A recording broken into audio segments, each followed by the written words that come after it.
ನಮಸ್ಕಾರ ವೀಕ್ಷಕರೇ, ನಾನು ನಿಮ್ಮ ಬೀನಾ ಚಂದ್ರು. ನಾನೀ ದಿನ ನಿಮಗೆ ಹಸಿ ಅವರೆಕಾಯಿ ಮತ್ತು ಹಲಸಿನಕಾಯಿದು ಒಂದು ಪಲ್ಯ ಸಾಂಬಾರು ಹೇಳ್ಕೊಡ್ತೇನೆ. ಮೊದಲಿಗೆ ನಾನು ಹಲಸಿನಕಾಯಿ ತೊಗೊಂಬಂದಿದ್ದೀನಿ. ಈ ಕಾಯಿನ ಕಟ್ ಮಾಡ್ಕೋಬೇಕು. ಈ ರೀತಿ ಕಟ್ ಮಾಡಿಕೊಂಡು ಸುತ್ತ ಅದರದ್ದು ಏನು ಗ್ರೀನ್ ಪೋರ್ಷನ್ ಇದೆ ಅದನ್ನು ತೆಗೆದುಬಿಡಬೇಕು. ಮತ್ತು ಒಳಗಡೆ ಒಂದು ರಿಂಗ್ ಇದೆಯಲ್ಲ, ಆ ಸರ್ಕ್ಯುಲರ್ ಇದು ಆ ತಿರುಳನ್ನು ತೆಗೆದುಬಿಡಬೇಕು. ಇನ್ ಬಿಟ್ವೀನ್ ನಮಗೆ ಹಲಸಿಂದು ಹಣ್ಣಾಗುತ್ತಲ್ಲ, ಆ ಪೋರ್ಷನ್ನ ಮಾತ್ರ ಈ ಅಡುಗೆಗೆ ಯೂಸ್ ಮಾಡಬೇಕು. ಇವಾಗ ನಾನು ಅದನ್ನೆಲ್ಲ ಒಳಗಡೆ ದಿಂಡು ತೆಗೆದು ಮತ್ತು ಇದರದ್ದು ಹೊರಗಡೆ ಸಿಪ್ಪೆನೂ ಸಹ ತೆಗೆದು ಕಟ್ ಮಾಡ್ಕೊತಾ ಇದ್ದೀನಿ ಈ ರೀತಿ. ಇಲ್ಲ ಅಂದರೆ ಇನ್ನೊಂದು ಮೆಥಡಲ್ಲಿ ಕಟ್ ಮಾಡ್ಕೊಳ್ಳೋದನ್ನು ತೋರಿಸ್ತೀನಿ. ಇವಾಗ ಇದನ್ನು ಸುತ್ತ ಹೊರೆದು ಇಟ್ಕೊಂಡ್ಬಿಡಬೇಕು. ಸುತ್ತ ಹೊರೆದಿಟ್ಕೊಂಡು ಈ ರೀತಿ ಹೊರ್ಕೋಬೇಕು ನೋಡಿ. ಹೀಗೆ ಈ ರೀತಿ ಇದು ಮಧ್ಯ ಇದೆಯಲ್ಲ, ಈ ತಿರುಳನ್ನು ನಾವು ತೆಗೆದುಬಿಡಬೇಕು. ಈ ಹಣ್ಣಿನ ರೀಜನ್ ಮಾತ್ರ ಬಳಸ್ಕೋಬೇಕು. ಈಗ ಸುತ್ತ ಎಲ್ಲ ಹೊರೆದು ಇಟ್ಟಿದ್ದೀನಿ.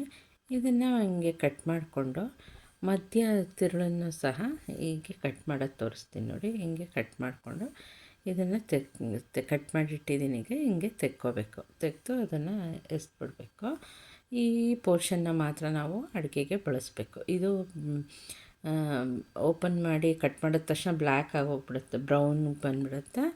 ಆದ್ದರಿಂದ ಕಟ್ ಮಾಡಿದ್ರೆ ಏನೂ ಸಮಸ್ಯೆ ಇಲ್ಲ. ಕಟ್ ಮಾಡಿ ಎರಡನ್ನೂ ತೊಳೆದು ಇಟ್ಕೊಂಡಿದ್ದೀನಿ. ಈಗ ಹಸಿ ಅವರೆಕಾಯಿನೂ ಇದನ್ನು ಈಗ ನಾವು ಒಂದು ಕುಕ್ಕರ್ಗೆ ಈ ಹಸಿ ಅವರೆಕಾಯಿನೆಲ್ಲ ಸೇರಿಸ್ಕೊಬೇಕು. ಹಾಗೂ ತೊಳೆದಿಟ್ಕೊಂಡಂತಹ ಹಲಸಿನಕಾಯಿನೂ ಕಟ್ ಮಾಡಿ ಇಟ್ಕೊಂಡಿರೋದನ್ನೂ ಸೇರಿಸಿ ಉಪ್ಪು ಹಾಕಿ ಇದನ್ನು ಕುಕ್ಕರ್ ಲಿಡ್ ಮುಚ್ಚಿ 3 ವಿಷಿಲ್ಲು ಮಾಡ್ಕೋಬೇಕು. ಇವಾಗ ಮಸಾಲೆಗೆ ಕಾಯಿ, ಕಡಲೆ, ಚಕ್ಕೆ, ಲವಂಗ, ಇದು ಶುಂಠಿ, ಬೆಳ್ಳುಳ್ಳಿ, 2 ಟೊಮೊಟೊ ಮತ್ತು ಒಗ್ಗರಣೆಗೆ ಈರುಳ್ಳಿ, ಕರಿಬೇವು, ಕೊತ್ತಂಬರಿ ಸೊಪ್ಪು ಇಷ್ಟೊಂದು ತೊಗೊಂಡಿದ್ದೀನಿ. ಮಸಾಲೆಗೆ ಸ್ವಲ್ಪ ಕೊತ್ತಂಬರಿ ಸೊಪ್ಪು ಹಾಕ್ಕೊತೀನಿ, ಒಗ್ಗರಣೆಗೂ ಒಂದು ಸ್ವಲ್ಪ ಹಾಕ್ಕೊಳ್ತೀನಿ. ಇವಾಗ ಈ ಮಸಾಲೆ ಐಟಮ್ಸ್ನೆಲ್ಲ ಹಾಕಿ ಇದನ್ನು ನುಣ್ಣಗೆ ರುಬ್ಬಿ ಇಟ್ಕೊಬೇಕು. ಇವಾಗ ಇದು ಬೆಂದಿದೆ ನೋಡಿ, ಅವರೆಕಾಯಿ ಮತ್ತು ಹಲಸಿನಕಾಯಿ. ಇದನ್ನು ಬಸಿದು ಇಟ್ಕೋಬೇಕು ಒಂದು ಪಾತ್ರೆಗೆ. ಆಮೇಲೆ ಬಸಿದಿಟ್ಕೊಂಡ್ಮೇಲೆ ಈಗ ಒಗ್ಗರಣೆ ಕೊಟ್ಕೊಳ್ಳೋಣ ಪಲ್ಯ ಮಾಡಲಿಕ್ಕೆ.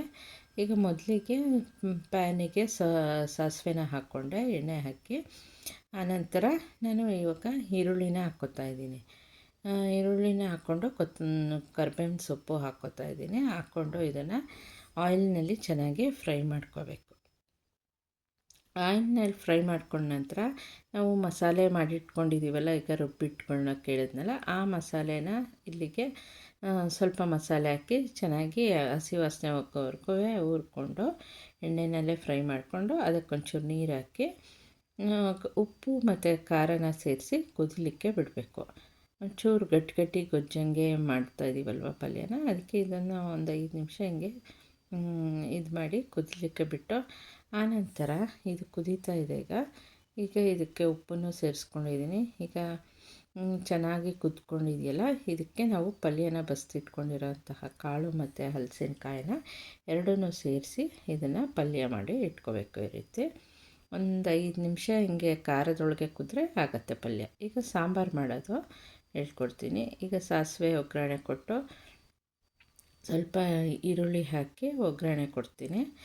ಇದಕ್ಕೆ ಕರಿಬೇವಿನ ಸೊಪ್ಪು ಆ್ಯಸ್ ಯೂಶ್ವಲ್, ಹಾಗೂ ಇದಕ್ಕೆ ನಾವು ಈಗಾಗಲೇ ಮಸಾಲೆ ಏನು ರಿಮೈನಿಂಗ್ ಮಸಾಲೆ ಇದೆ, ಆ ಮಸಾಲೆಯನ್ನು ಸಹ ಇದಕ್ಕೆ ಸೇರಿಸಿ ನಾವು ಸಾರನ್ನ ಮಾಡಬೇಕು. ಈಗ ಸೊಪ್ಪು, ತರಕಾರಿ ಮತ್ತು ಅವರೆಕಾಳು ಬೆಂದು ನೀರು ಹಾಕಿ ಇದಕ್ಕೆ ಮಸಾಲೆ ಹಾಕಿ ಉಪ್ಪು ಖಾರ ಹಾಕಿ ಕುದಿಸಿದ್ರೆ ಸಾಂಬಾರು ಕೂಡ ರೆಡಿ ಆಯಿತು. ಇದು ಮುದ್ದೆ ಜೊತೆಗೆ ಎಲ್ಲ ಚೆನ್ನಾಗಿರುತ್ತೆ. ವರ್ಷಕ್ಕೊಮ್ಮೆ ಇದನ್ನು ತಿಂದರೆ ಬಹಳ ಚೆನ್ನಾಗಿ ಇರುತ್ತೆ. ಹಲಸಿನಕಾಯಿ ಇದರಲ್ಲಿ ಪ್ರೋಟೀನ್ ಕಂಟೆಂಟು ಕಮ್ಮಿ ಇರುತ್ತೆ, ಫೈಬರ್ ಜಾಸ್ತಿ ಇರುತ್ತೆ, ಪೊಟ್ಯಾಷಿಯಮ್ ಜಾಸ್ತಿ ಇರುತ್ತೆ.